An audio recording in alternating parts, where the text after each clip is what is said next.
What's going on, vets? Markel here, back with another video. So first of all, we didn't have the live show, obviously, and I put a comment in the community page to let you guys know, but honestly, lost track of time. We were out enjoying ourselves today, kind of went a little further than I had planned on going, and got caught up and lost track of time and didn't make it back to Medellin till about 10:30. And I'm actually doing this video at 12:10 at night. So it's actually Wednesday.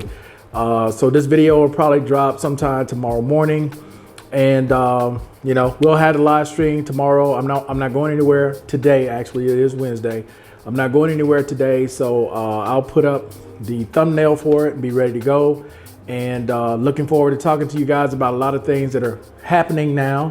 I'm sure you guys have heard about P. Diddy and his charges and whatnot. And hopefully Big Moose comes on, because we've had a debate going now for, it's probably been going for about 3 years now, maybe a little bit longer.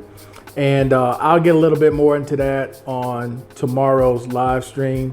I'm hoping he'll be able to make it to the live stream, but it's basically a debate about cost of living, right? And I'll put it this way. The Dominican Republic is the only country I can honestly say that someone who goes there on vacation can actually live the way they go on vacation. And the reason for that is because the Dominican Republic doesn't ask you to do anything, right?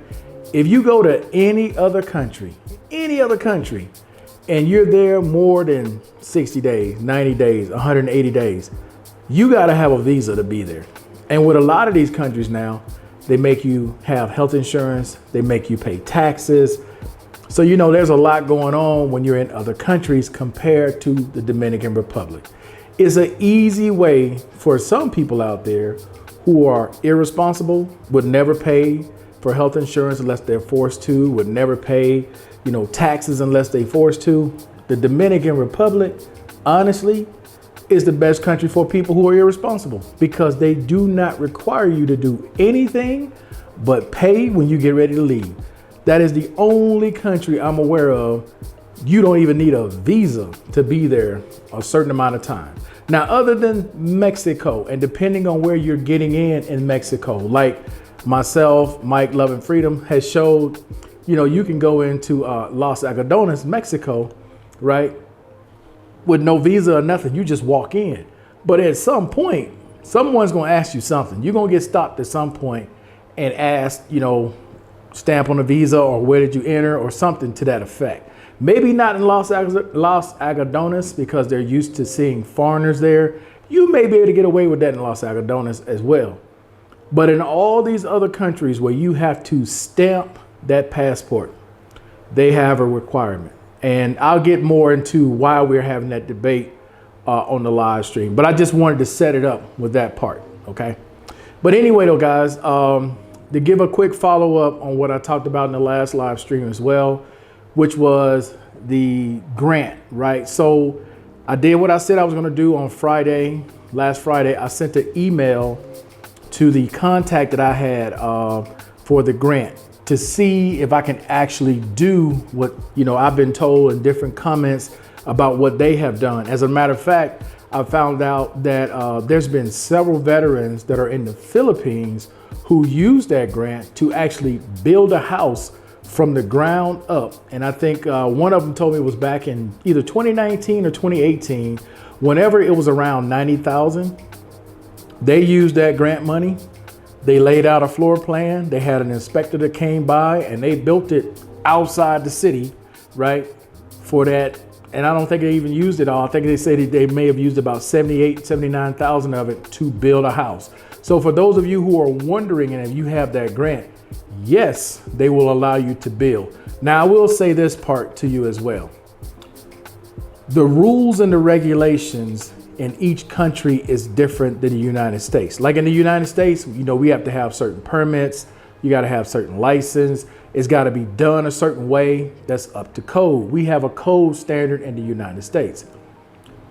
As I have shown in previous videos in some of the places I've lived, and like Love and Freedom has shown, Howard has shown some things. things that they do in other countries, they have a different code. They have a different way that they do it.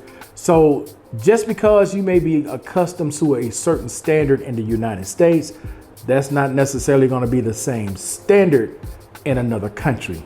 For example, in the apartment that I'm in right now, there are no walls that are drywall. All these walls are concrete. So if there's an issue inside the wall where a plug is, guess how they got to fix it? They got to run the wire outside and then use one of those covers on the outside, or put a conduit on the outside, paint it and cover it, and then run it to wherever the source is. So it's totally different, because you can't dig into these concrete walls like you can drywall back in the States. That's just an example, right? And I talked about the exhaust, like they don't have exhaust fans and things like that. They use open air. So it is different. So if you're wondering like, okay, well, the amount that they're offering may not be enough, you got to look at it from their perspective and what labor costs here, for example, versus what it costs in the United States.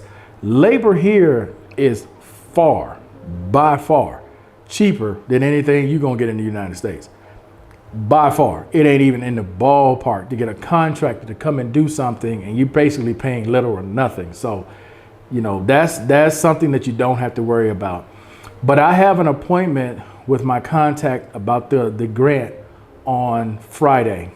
So they send me an email. The way it works, just to explain it real quick, not to take too much of you guys' time, but the way it works is when you call the number for the grant, they'll put you in contact with a group of people. There's a diverse group of people that work in this department when it comes to the grant and the home loan department. It's basically the same.